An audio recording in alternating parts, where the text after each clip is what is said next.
Good afternoon.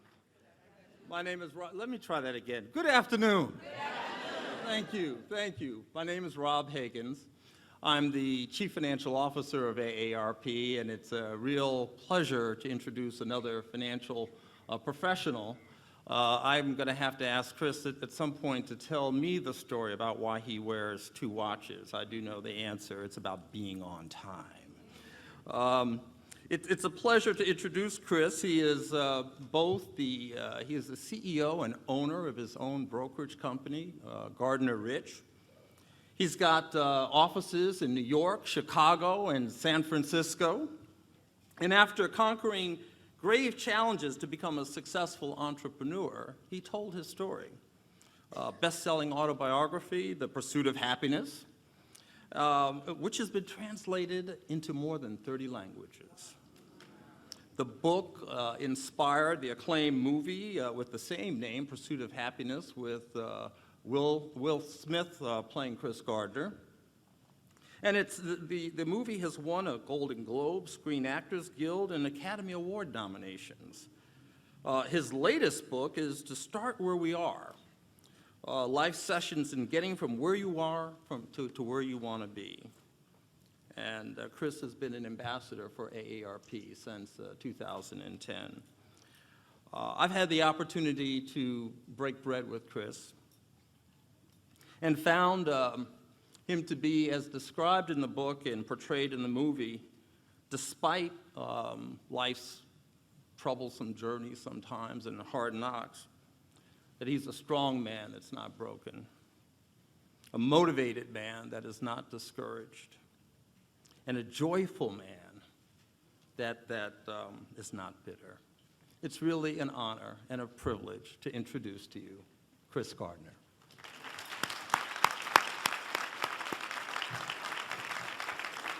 My man.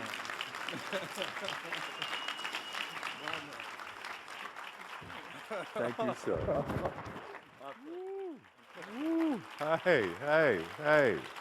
Yeah, hey. Wait, you know what?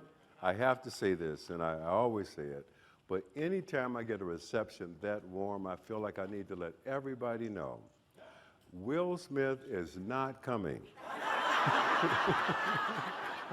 That's as good as it's gonna get right here, all right? I will also share with you, that was a pretty crazy time in my life. When they started talking about the biggest movie star in the world playing you in this next film, your life changes. I mean, anytime I see any piece of that film, I have the exact same thought. Those people spent $70 million to recreate what I did with nothing. The second thought is that change can be pretty jarring and pretty strange. Like the time around I did that first interview with Barbara Walters. I had to agree to do something I now know I would never do again. I had to agree to let people follow me with television cameras for 3 days. From New York to Chicago to San Francisco. That's a lot of tape, right? Then they cut it down to 17 minutes. And there's something about Barbara Walters saying your first and last name and you don't know what she's going to say next that make you pay attention. Or like the time all of the people in Hollywood were suddenly interested in, this guy calls me, he's got this great idea for a reality TV show, he thinks. He wants to create a reality TV show based on homeless people. Wants me to be the judge. He's going to take some homeless people off the street, clean them up, give them a job, and the one that goes on to do the most with their life is going to get a $500,000 house, $100,000 in cash, and all this other great stuff put up by sponsors. You know what I told him? Homelessness is not a game. But if you think it is, I already won, so send me my money. Never heard from him again. Like this other time, I'm in Los Angeles, I'm meeting with all these guys, they're talking to me about making a movie. We meet these three guys, Steve Tisch, Todd Black, Jason Blumenthal. And I'm not believing any of this stuff. We sit down with these guys, and one of the guys asked me a question. It was Steve Tisch, and he says to me, I understand you said no to being on the biggest TV show in the world. Why would you do that? I couldn't think of another way to answer, so I leaned into the guy and I asked him, you ever see that movie Forrest Gump? And the guy says, yeah. Well, there was a scene in the film where Forrest stumbles into an anti-war rally. They want him to speak out against the Vietnam War, but somebody pulled the plug. When they jacked it back up, what you heard Forrest say is, that's all I got to say about that. Huh? Wrap the meeting up, get in the elevator. The guy who had set the meeting up looks at me and says, Chris, by the way, Steve Tisch produced Forrest Gump.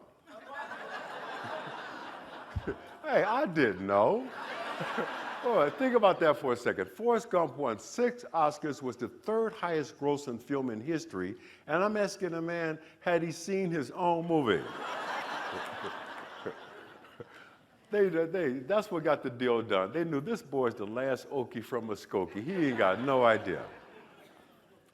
As jarring and strange as change can be, there were times when it was hard to imagine that my life would be what it is today.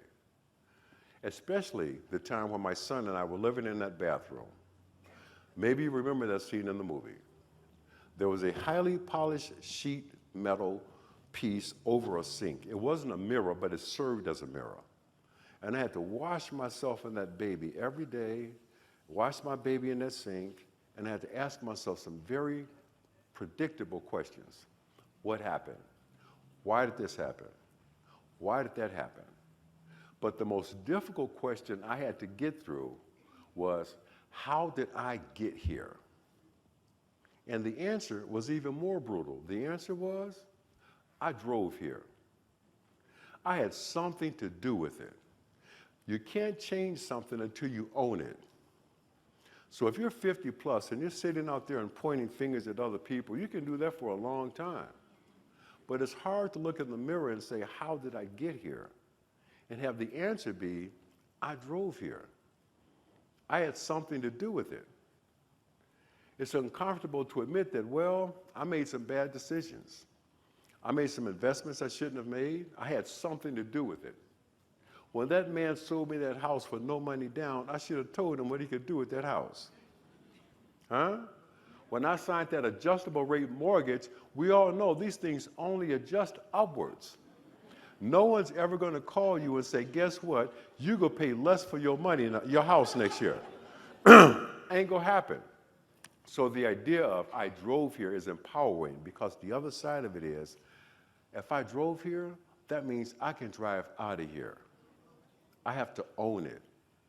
In that bathroom, I finally had to understand what my mama used to say to me, when she would say, boy, the cavalry is not coming. Ain't no backup.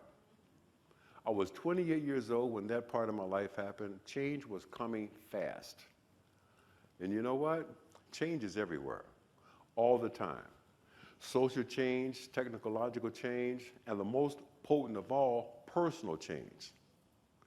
The most urgent question today is not so much as what are my values and who are we? The urgent question in these times of constant change is, how exactly are you going to navigate these new realities? Put another way, what are you going to do? The answer is reimagine life. Some time ago, my friend Barry Rand said about change that it is shifting power away from large institutions and towards individuals. This is having a profound effect on 50-plus Americans who are busy creating a new, more vital paradigm for the second half of their life. For them, for us, at 50-plus, we're looking for a chance to grow in new and rewarding ways. They're not looking to replicate the first half of their lives, nor do they want to sit back and just slowly fade into the night. They're looking to reimagine the 50-plus experience and make it true to who they really are. At 50-plus, all of us have been down some of the same roads, maybe in different places, at different paces, and with different expectations. And all of us have had to reimagine our lives at times, whether we wanted to or not. And you know what? I'd bet that the most radical personal changes we've made in our lives weren't triggered by our ideas. They were triggered by life happening. someday, you're going to lose someone that you love. And you're going to have to reimagine your whole life. And let me tell you something. Will nothing make you reimagine life like the loss of a loved one? Unless you've been there, ain't nobody can prepare you to understand how totally your life is going to change. Today, unfortunately, I can say I've been there. The only way to start is from the beginning. And the beginning for me was this past July, when I lost my best friend, my soulmate, and the love of my life to brain cancer. Holly and I have been together for 20 years. Hold up. I just heard her voice. And she says, no, it was not 20, it was 19 years because she had 1 year off for bad behavior. Hey, things happen. All right. Holly and I did everything backwards. To my recollection, we were a couple for 12 years, lived together for 7 years, and then decided to get married. I will never forget the day I had to call Holly's dad and ask for permission to marry his daughter. I'm not old, but I am old-fashioned. And Holly had never been married. And her dad said to me, son, I've been waiting on this call for 55 years. You have my permission. Despite being sick, Holly arranged to have a mass dedicated to her parents where they renewed their vows after 70 years of marriage. Can you imagine that? 70 years. Let me tell you something. Whoa. And when the priest asked them, did they want to renew their vows, you could hear a pin drop in that church. And the priest says, Ed, you may now kiss your bride. Man, them folks went at each other like teenagers on prom night. I was like, man, y'all need to get a room. Holly's illness began 4 years ago. I had just returned from a business trip. We had dinner like we normally do, went to bed about 10 o'clock. The next morning, we woke up, and she says to me, I'm losing my vision. And I heard her as clear as day, but I didn't know what she meant.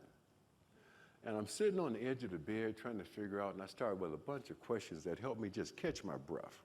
But what does that mean? Losing your vision, is it fuzzy? Is it blurry? But there was something about the way she said it, something in how it felt, that let me know, whoa, this is serious. Then a few more questions dawned on me. Hey, wait a minute. You just drove to Arkansas and back knowing that you could not see.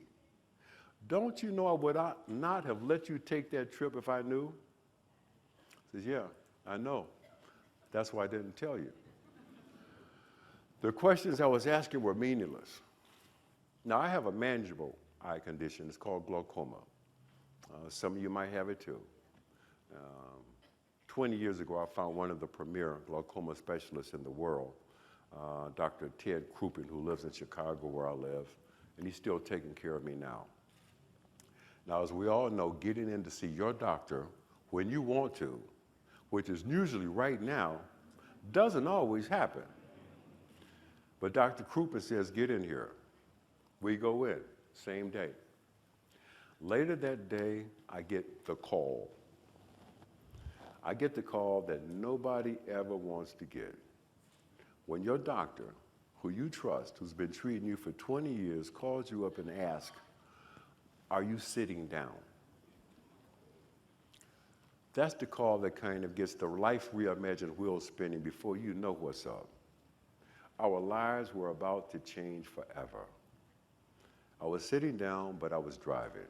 Pull over, stop the car. Dr. Krupin says, we need to get further tests immediately. Specialists need to be consulted immediately. All right, here we go. Holly and I did something that we both know couldn't be done by most folks. We understood that we were blessed to be in the position that we were in. But all I want to know is, who is the best? Who is the best in the business? Not the best in Chicago, not the best available, but the best in the world. Unlike a lot of folks, when I need to know something, I do not go to the internet. I don't Google nothing. I call people. I call people that I know, trust, and respect. And all I want to know at this moment is, who is the best? But before I called anybody, I got to tell you, I got down on my knees and I called my doctor. And I prayed. Oh man, let me tell you something. I say it the same prayer every day for 4 years. Lord, if you would just let this woman touch the hem of your garment, I know she'll be all right. The first thing we need is a CT scan and an MRI. And then you need a biopsy. Now, who is the best in the world? That's brain surgery. Who's the best? This one guy's name kept coming up. Dr. James Chandler at Northwestern University Hospital in Chicago. We got to get a biopsy. We got to find out the nature of the tumor, the growth in Holly's brain. Now, what we did know is this thing had grown in such a way that it was putting so much pressure on her optic nerves, it was taking her vision, to the point where eventually she would lose all sight in one eye and half the sight in the other eye. So let's go. Who's the best? Man, we walk into this room at Northwestern University, and this young African-American gentleman walked in and stuck out his hand and said, "Hi, I'm James Chandler." I turned to Holly and I said, "Baby, that's a sign from God. We gonna be okay. Because you do not get to be the head of brain surgery at Northwestern University as an affirmative action position." Huh? Hey. You've been the smartest guy in the room for a long time. We do the procedure. Stage 2 inoperable tumor. We do more research. We learn we can't have radiation because the radiation beams will destroy the good cells and the bad cells. But it turns out there's something called proton radiation. Now, only 5 places in the country offer it: Boston, Oklahoma, Miami, Houston, and Bloomington, Indiana. And it's funny how God works sometimes. God has this way of creating space and time. At this point in my life, I have been on the road 20 days a month, every month for the last 3 years. Speaking engagements, business presentations, just doing my day job. But somehow, for the next 6 weeks, I got no appointments.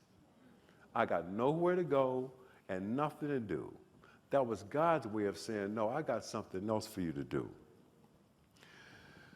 Even when we got the diagnosis, man, I was in denial, partially because of my past. I had overcome every obstacle, achieved every goal, slayed every dragon. So my position was, let's get to work. Next stop, Indiana. Now, Holly, Cassius, and I, we moved to Bloomington, Indiana. Cassius, by the way, is our son. Cassius, to be clear, is a 10-year-old boy trapped in the body of a 6-year-old dog. Somebody in here know what I'm talking about, huh? Whew, man, we start the radiation. Now, I don't know anything about this, but I'm having to learn everything real fast. I'm scared, but I can't let Holly know I'm scared. How does proton radiation work? What changes should we expect? What are the possible side effects? You know, my first reaction was that we're going to continue living our normal lives. And that included good food and working out. I said, baby, we got to keep our strength up. All right? We got to keep our strength up for this fight. We go eat and work out every day. I was concerned about her losing weight and becoming weaker because of the treatments. Eat and work out every day found a great gym. That's what we're going to do. Eat and work out. Moved into a Marriott extended stay. And it turns out right across the street from the Marriott is a Golden Corral. Man, I don't need to say another word, do I? Huh? All you can eat for $6.95. All you can eat. She does not lose a pound. I gained 20. Now, we've been told that it's going to be a year to 18 months before we know how effective the treatments have been. I mean, the radiation itself causes swelling. So that swelling's got to go down first, and then we'll see if there's had any impact on the growth and possibly, hopefully, shrinking the tumor. That's 12 to 18 months. So it was clear that my life was changed forever, dramatically. I mean, I had finally found a job tougher than being a single parent. Primary caregiver. Somebody in here know what I'm talking about. 36% of members of AARP say they are caregivers. And people say, well, you can get help. And look, let me tell you something. Ain't nobody gonna ever take care of somebody that you love like you. That ain't gonna happen. That ain't gonna happen, period. Now, one day while we're in one of the doctor's offices, and you know, people on their cell phones, they talk so loud you can overhear everything. And this one guy is saying to somebody, well, becoming a primary caregiver changes everything in a relationship. And Holly looked at me and she says, is that true? And I said, no, he don't know what he's talking about. The truth of the matter is, I didn't know. Being a primary caregiver is about learning how to do everything twice. I get up, get her up. Brush my teeth, brush her teeth. I get dressed, get her dressed. Tie my shoes, tie her shoes. You do everything twice. The other person always comes first.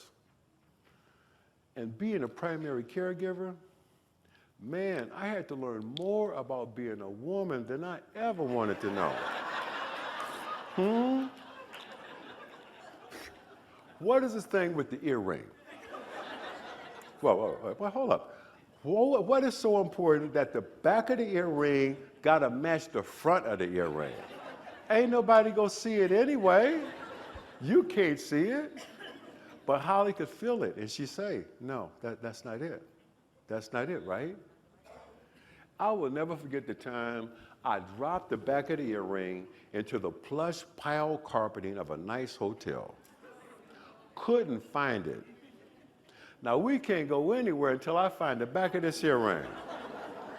I called the concierge at the hotel. He sent up half the staff from the hotel. We got down on our hands and knees crawling, looking for the back of this earring. And she found it. She stepped on it. And don't even get me started with this thing about putting on the bra. Hey, hold up, wait.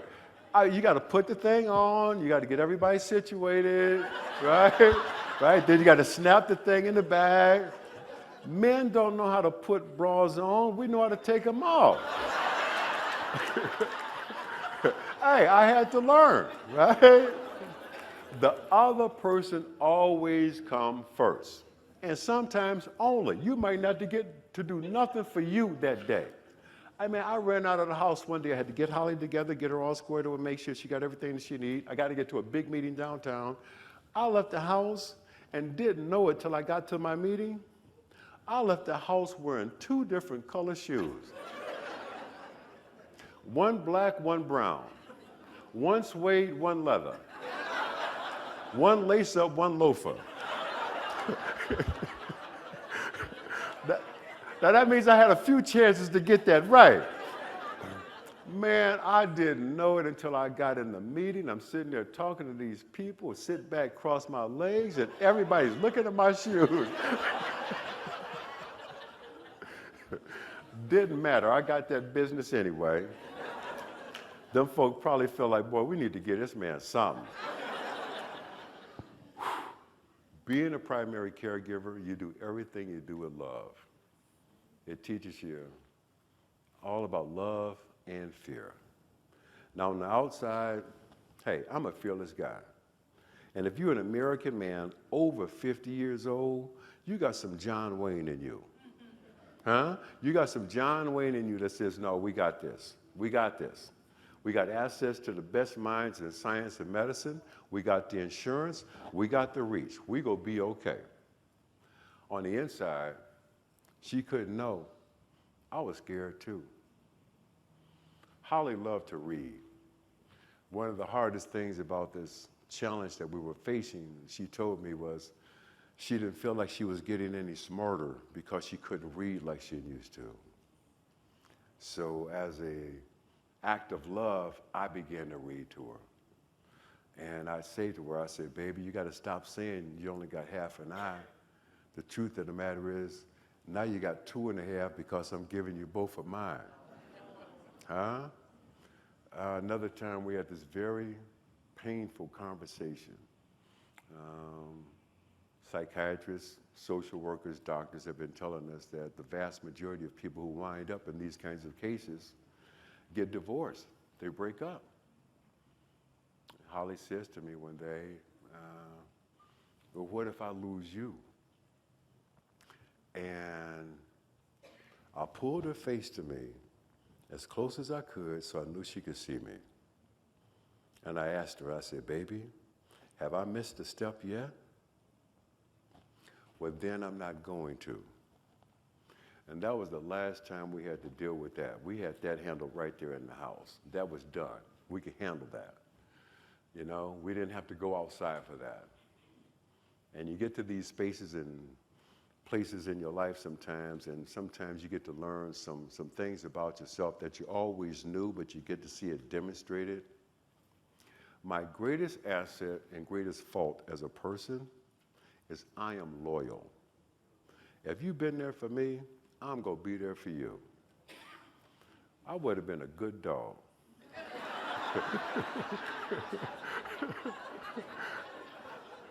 Sometimes the most important thing that you can do in your life is exactly that. Let somebody that you love know, I'll be there. I don't know what these doctors gonna say.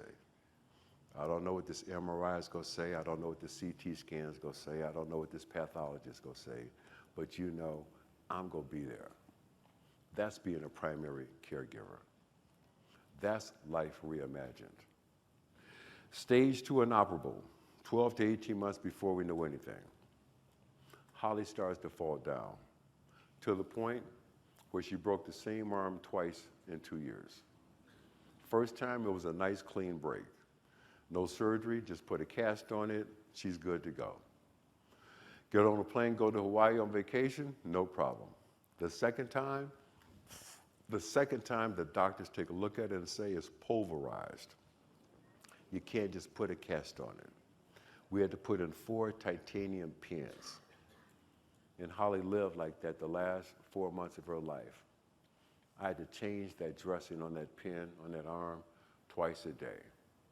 We didn't know it yet, but the tumor had changed. There was fluid buildup in Holly's brain, and this was putting pressure on the nerves that controlled the left side of her body, so she started losing her balance.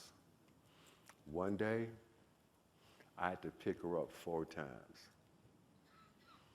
Get back in to see Dr. Chandler, do another CT scan, and the doctor says, we got to do something here.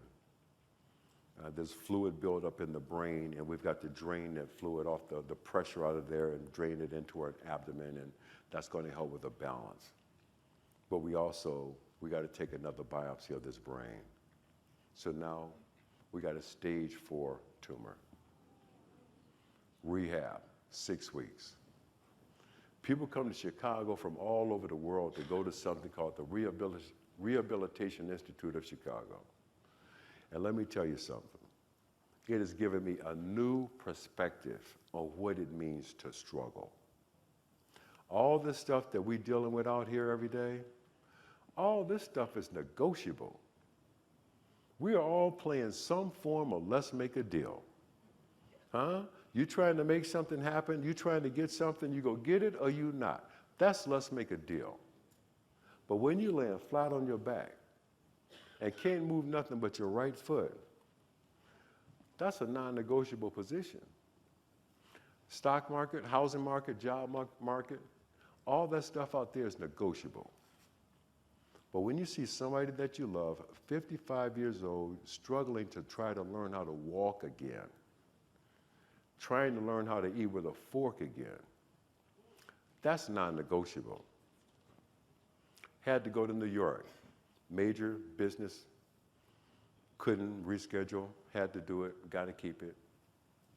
Holly's in the rehab center and she knows that I ain't doing too good right now. I'm struggling. And I know we got one arrow in the quiver, chemo. And her age group, 55 years of age, with chemo, you got 14 months to live. And that is no discussion on quality of life. So I'm struggling with this. Had this major speaking engagement, got to keep it. Get to New York, and Holly calls me right before I walked up to the stage, and she says to me, you know what? I walked 700 feet today. That was her way of saying, if I can do that, then you can do this. She had some John Wayne in her too. 6 weeks in rehab, getting ready to come home, had to reconfigure the whole house. Everything has got to be accessible now. Everything they got in that hospital, we got to have it in the house. Hospital bed, the rails, the shower, everything. Got to have it here. Now, I'm still in denial. I'm still saying, baby, we're going to be okay. We got this. We're going to be okay. The very day that we were supposed to go in for our first chemo treatment, Holly had a stroke. That was it. That was life reimagined. I was told that we have 14 months with chemo, and again, not taking into any consideration quality of life. That's 14 months with chemo. It takes 12 to 18 months to recover from a stroke under the best conditions. But that's where we're at. We're in the crosshairs. I can't be in denial anymore. And you know what? Every time I got weak, my wings got weak, God would send me some angels. Couple of Holly's friends, Sheila Dixon, my best friend, Sydney Cat, and one of Holly's friends from way back, Nancy Cavanaugh. And I got to tell you something, man. The cavalry might not be coming, but I put together a damn good posse. Huh? We get back to the hospital, get the swelling to stop in the brain, but the tumor is so fragile she could have another stroke. So we move into a subacute facility, 24-hour coverage. Sheila Dixon moved into that facility with Holly. And she pretty much sat in that chair right in Holly's room for 10, 12, 14 hours a day. Now, unbeknownst to me, she had become the nursing supervisor. And she would just sit there and you would just, she would be saying to these people, no, baby, what you doing? No, don't turn her like that. She don't like that. No, we don't do that. One time a man came in the room, certified nursing assistant, and she told him, no, leave the room. You can't be in here. We need her, and her. Now we're going to turn her this way, and then we're going to get her hair done, and she want to get her nails done tomorrow. Now that's what we're going to do, okay? Man, at this point, all of Holly's output channels are gone. But she can hear and respond to everything that you're saying. She hears everything that you're saying. And the only way we can communicate is with her right foot. And I had to start being honest with myself, though. I had to start thinking about a DNR, do not resuscitate. I had just read this article by a guy named Joe Klein, Time magazine.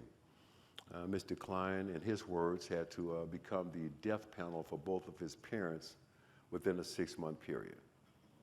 and he wrote about letting people die with dignity. I read this article and I said, okay, I get it. I finally got to do this. I got to sign this DNR. I go in there, I got the DNR in one hand, but in the other hand, I got Holly's foot. And I'm just talking and talking and talking, and I don't know why, but I said, baby, you want a cup of coffee? And I get this foot. Say, you want a cheese Danish?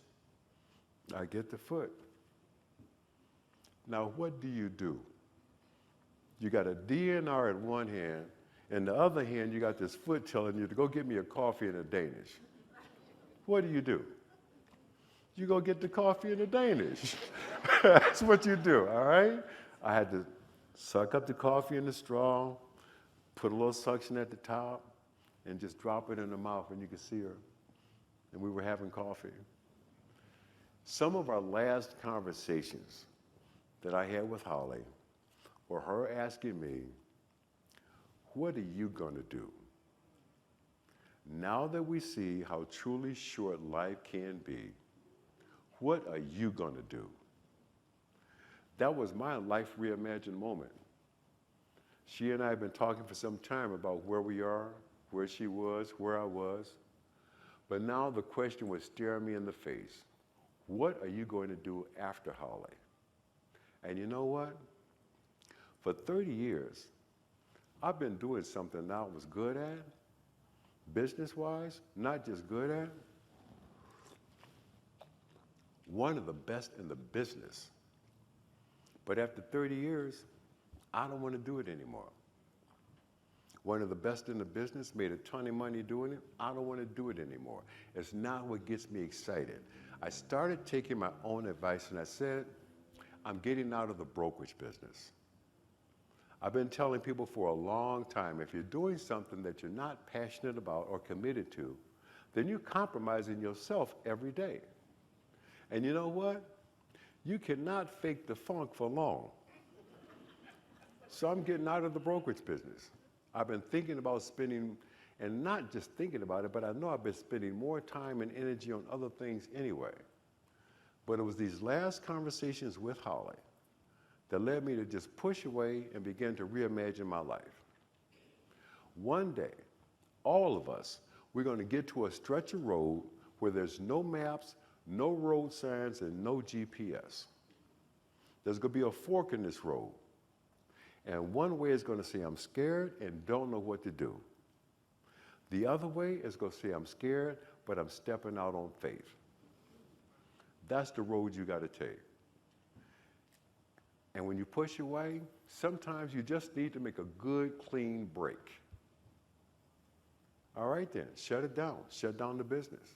All right? New York office, shut it down. 18 years, shut it down. You can't get to the next chapter without turning some pages. I mean, a lot of us would just like to read like this. It don't work like that, all right? And you know what? Speaking of reading, there was a book that Holly and I were reading. That was the last book I ever had a chance to read to her. To Kill a Mockingbird by Harper Lee.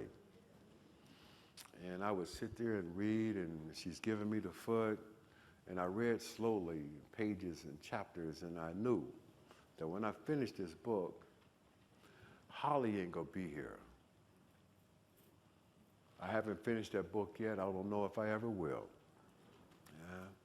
When you lose a loved one, you reevaluate everything. What are you gonna do with your time? It all comes down to time. That is all we got. You can lose a house, get a new house. Lose a job, get a new job. But when you lose the person that you love more than life, that's irreplaceable. You can make money, you can lose money. You can't make time. You can say to every person you meet over the next couple of days, how much time you got to work before you're eligible for retirement? People know. How much gas is in the car? People know. How much time you got left in your life? Don't nobody know. Time is the ultimate luxury. Some of us get more than others. Some of us get more than we deserve. But none of us know how much we have left in our lives. We just don't know. You know, there's a scene from that film that gets at reimagining life. It's the scene that takes place on the basketball court. That scene wasn't written as you saw it. In the original script, when the little boy throws up the ball and says, I'm going pro, the father says, forget it. You could never do that. I was no good at it, so that means that you can't do it. Don't ever let me hear you say you're going to do that. Man, to put that in perspective, I got to tell you this story about my mom. I had one of those old-fashioned mothers who taught me from the very beginning that I could do or be anything I wanted to do or be. Apparently, I took it too far. I made it my mind, my first ambition in life, I was going to become Miles Davis. Man, Mama said I could be anybody. I chose Miles. I studied music theory. I played trumpet for 9 years. I got pretty good. And when I say I wanted to become Miles Davis, I had it bad. People would ask me as a little boy, what you gonna be when you grow up? I had it so bad, I started talking like Miles, and I'd tell them, I'm gonna be Miles Davis. Thank God my mother heard me say it one time. Mama heard me say it. She said, son, we need to talk. We sat down at the kitchen table. She explained to me, baby, you're pretty good with that thing, but you can't be Miles Davis. Ain't but one, and he got that job. And I had to look at the facts. The facts were, at 18 years of age, Miles Davis was in New York City playing with Quincy Jones and Dizzy Gillespie. At the same age, I was playing with some boys named Pookie and Ray Ray. Hey, we were good, but it wasn't gonna happen. But the point is, another important decision was made as a young guy, and that decision was I was going to become world-class at something. I just had to find my button. That one thing that turned you on so much that you would do it for free. Years ago, there was this guy named Joe. I'm not going to say his last name because I do know it. He saw me on Oprah. He sends me an email, and he says to me, I saw you on Oprah. I hate Oprah. I hate Will Smith. And he used the N-word. But he says, every time I see you, I don't see a color. I learned to hate other people from my father. I'm going to buy your book because I think you have helped me change my life. That was one of those things that sends chills through your body. I'll never forget that. So when it was time for me to do my second book, Start Where You Are, I thought, well, let me just reach out to this guy and see how he's doing.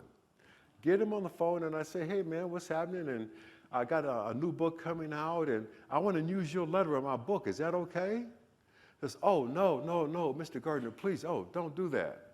You see, I finally found out what makes me happy. I am now the drummer in an Afro-Cuban reggae band.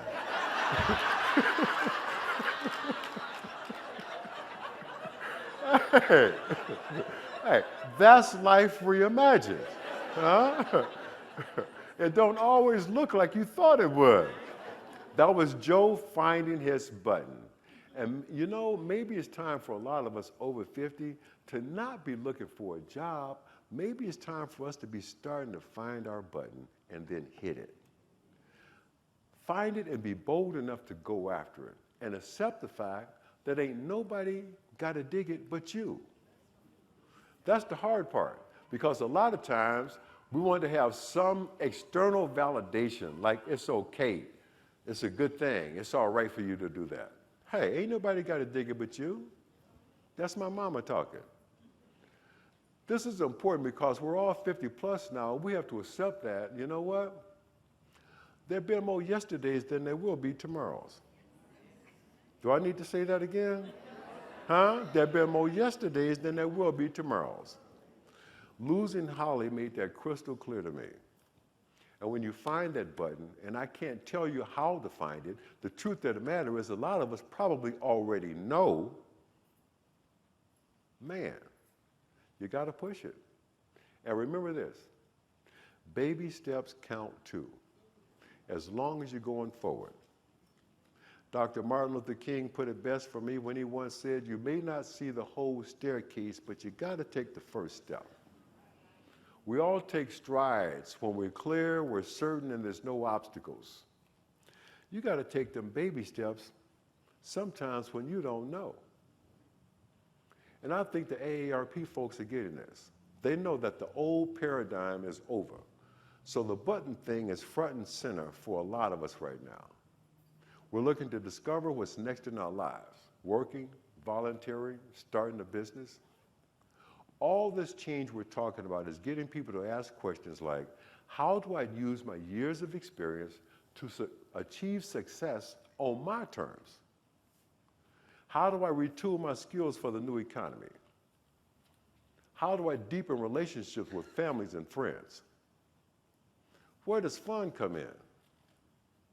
Some time ago, I was on CNN talking about the economy. And I was saying how important it is to understand that the next wave of entrepreneurial zest and zeal in this country is going to be led by people who are over 50 years old. You know why I say that?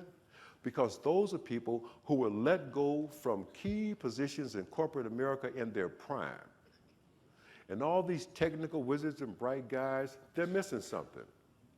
They're missing the 3 R's, not the reading, writing, and arithmetic. They're missing the rep, the rap, and the Rolodex. Huh?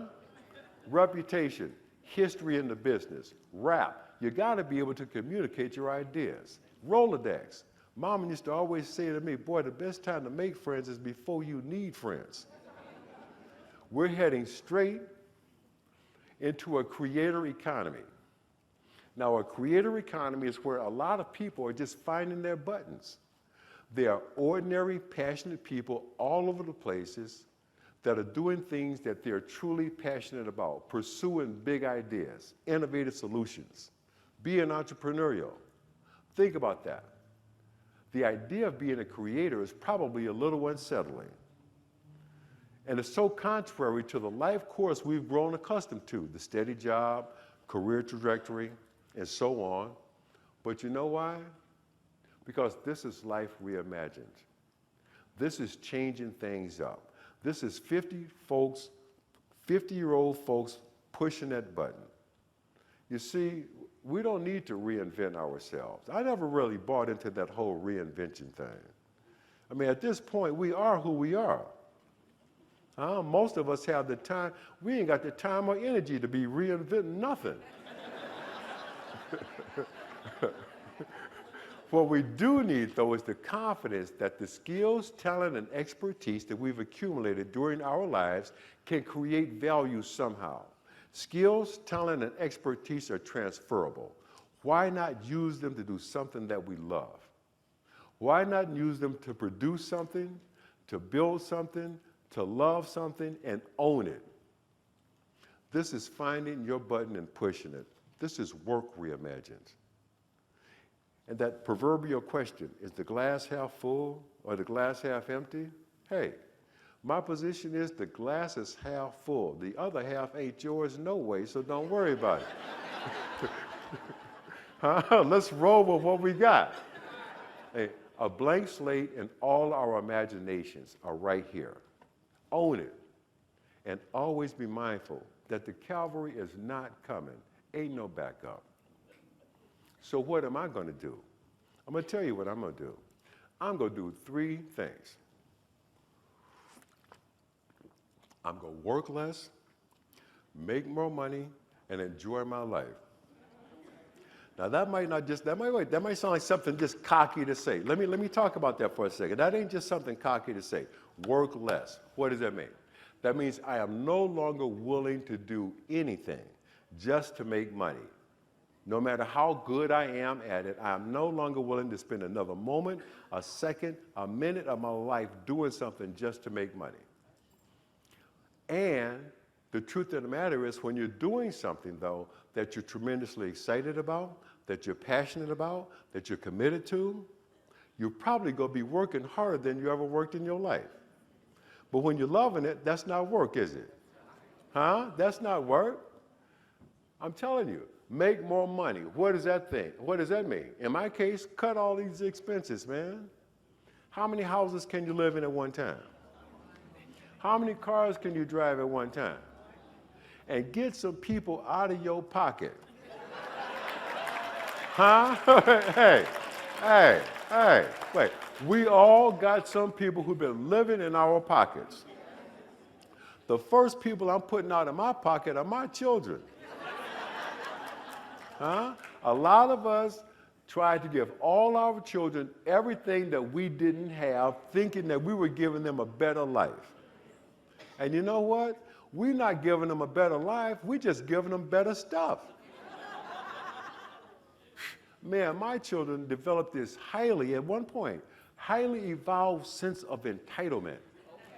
Huh? They're walking around like they're the little chocolate Kennedys. Hey, look, I'm just being honest. I'm talking about my kids, right? You know, they're walking around like we just got it like this, we just rolling like this. I had to explain to them one day, you know what, hold up. Y'all not rolling, I'm rolling. Y'all riding. Huh? There's a difference between riding and rolling. When you riding, when you rolling, you get to say when it stopped. When you riding, you hope it never does. I'll never forget this one time. Man, I came home one day, and you know, I mean, I had to explain to my children, and I don't believe in using a whole bunch of bad language, but I did say to my children one day, look at, you know what? Y'all see all this stuff? This is my stuff. I made this, you didn't. I came home one day, I'll never forget this. I'm hearing this arguing in my house, and I walk out, what's going on here? My daughter is 8, my son's 12. My daughter runs up to me and she says, Papa, tell Chris I'm gonna get your Ferrari when you die.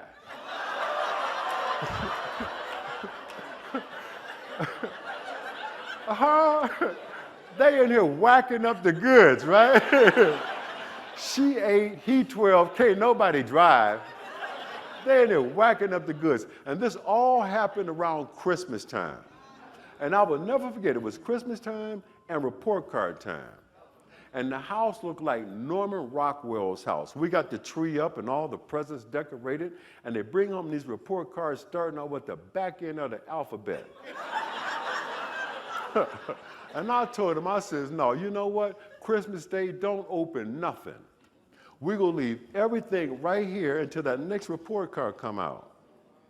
Man, and leave the tree up. And all their little friends came over in January and February, like, what's up with the tree, man?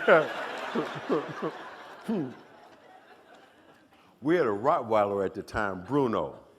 Bruno's a 150-pound Rottweiler. And he opened everything under that tree. Ate the PlayStation. Hey, leave him alone, all right? But that was the beginning of me helping them get it. And sometimes like this, when this happens, I mean, you take some real hard looks at your relationships with your children. Getting back to cutting expenses, I mean, getting people out of your pocket. Enjoying life, what does that mean? Man, I've made a commitment to get into the best physical shape of my life. Let me tell you something. I've recently, with a whole lot of work, I've dropped 27 pounds. 27 pounds, thank you. You know what? When I came out of the Navy, I was 23 years old, 220 pounds with a 32-inch waist. Now, today, 58 years old, 220 pounds, and the only way I'm gonna have a 32-inch waist is with some radical form of surgical intervention. It ain't gonna happen, but I'm okay with that, all right?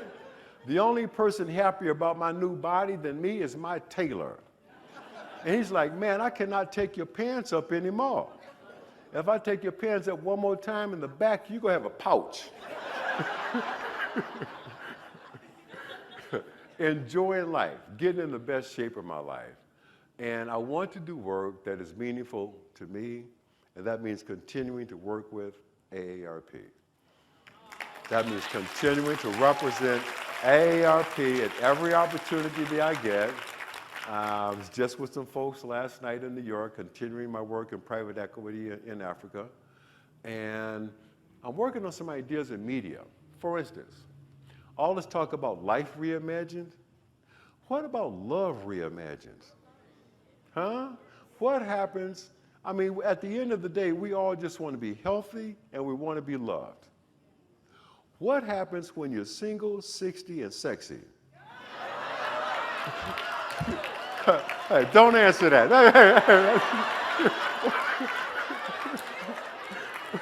Hey, huh? Well, why not some television for grown folks? Single, 60, and sexy. I'm working on that, okay? That's love reimagined. And that's a lot. That's where I'm at. And the beautiful thing about this transitional part of my relationship with Holly is no regrets. No regrets.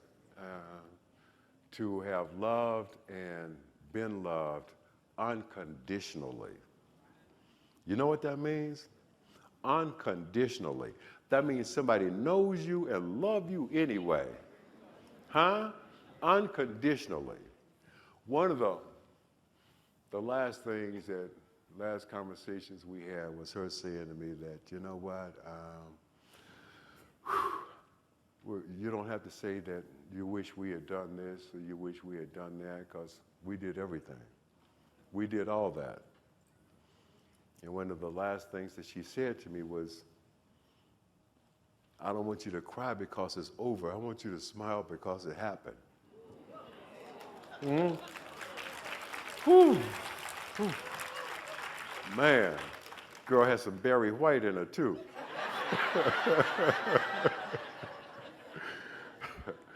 So, you know, and I'm going to say this, I got to share this with you. When you do lose a loved one, you're going to have some people come in and out and tell you what you should be doing. Now, somebody in here know what I'm talking about. You got some folks come in here and tell you what you should do now. This is what you need to do, okay? And then leave. And you're like, right here, this is your life, right? And you got some friends that's going to turn into experts. Holly had this one friend who found the one doctor on the internet who guaranteed he could cure brain cancer. On the internet. Now I've got Northwestern University, Duke University, and the University of Chicago saying to me, no, this is where you're at. One quack saying, I guarantee I can cure cancer. We don't see the quack, so that creates an issue with me and the friend. So these friends, they're going to come, they're going to go. But this is your life. And they go fly back to New Jersey or New Mexico, wherever they came from, all right? That's part of the experience of loss. But big picture, keeping people close and finding kindred spirits. This is all part of life reimagined. For too long, too many of us have been living in exile in a place called things. It's time to come back to a place where there's friends, families, and folks. People are connected. I mean, that's what's important. A place where being connected helps us find our buttons. Friends, families, and folks. We all got somewhere because somebody else helped us. Somebody else saw something that maybe at some point we didn't see in ourselves. And you know what? You can keep on seeking people who will help bring out your best. We can keep on meeting people anywhere and everywhere, people like ourselves, people who share our circumstances, understand our concerns, and have common points of view. It's like Barry Rand said, it's time to get local. It's time to make it personal. It's time for two-way conversations. Time to build a support network of people like us. And being connected, that is what is important. That's where we find our power. AARP is real clear on where 50-plus people are at, that they feel that they've earned the right to enjoy their work and succeed in the future, and that they know life isn't reimagined alone. So the folks at AARP are working hard to create space for this, sharing experiences, connecting with mentors, exchanging ideas, and building communities. And you can count on me to be your ally, to be your personal advocate.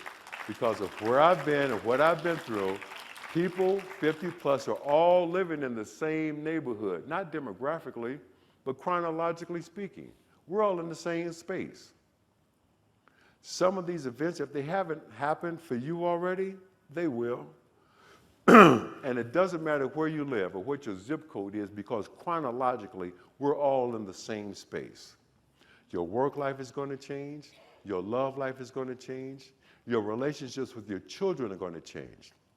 And when you get to that point, the big question becomes, what am I going to do with the rest of my life? So chronologically, we're all in the same neighborhood. But the good thing is at AARP, we got boots on the ground. A couple of years ago, after the movie came out, I had this opportunity to go to the Oscars.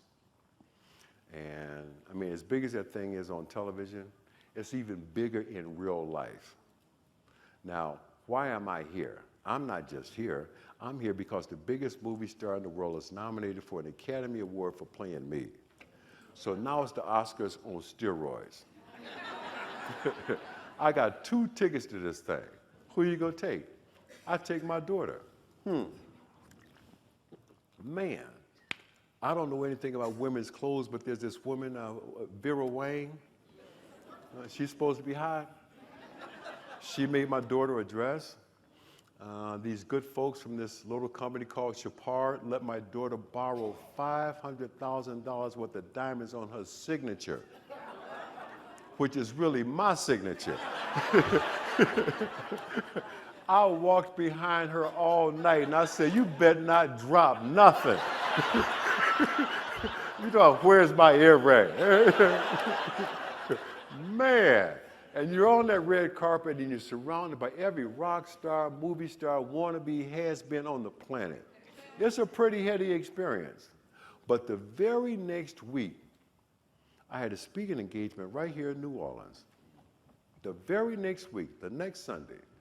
And sometimes God doesn't trust my hearing, so he puts me in places to show me things. I do my speaking engagement in the morning, and something said to me, go. Go see for yourself. I went to a neighborhood called the Lower Ninth Ward. I had never seen anything so devastating in my entire life. Imagine a cemetery where all of the tombstones are churches, houses, schools, and businesses. No people. I see this one little old man. He's outside, he's cutting the grass with a push mower. I make the driver stop the car. I can't just roll by. I make him stop the car. I go over to the little old man, and I don't know what else to say, but I say, man, you got your yard looking good. He looked up at me and he said, this ain't my yard. I live over there. This is my friend's yard. And every time I cut my grass, I cut his because I know one day my friend is coming home. Man. Now, the first thing that went through my mind is, do I have any friends like that? That was not the big question. The big question was, have I been that kind of friend? And I know now, having lost Holly, that I've been that kind of friend. A year later, back in New Orleans, same neighborhood, same house. Go over there, and there's that same little old man sitting outside, but this time he's not sitting alone. He's sitting under the newly planted shade tree, and he's playing checkers. And I could tell by the look on his face and the smile in his eyes that his friend had come home. That's life reimagined. We need to reimagine a place in our lives where communities mean something. Sometimes it takes an encounter with a little old man or losing the love of your life to help you do just that. And my last words up here today will be this. At times, we're all going to fall. That's life. When you get up, That's Life Reimagined. For AARP, I'm Chris Gardner. Thank you. God bless you. Thank you, baby. I felt you all the way up here. Thank you, guys. Freddie, Grandpa, thank you, thank you, thank you. God bless. Thank you, guys. Thank you so much.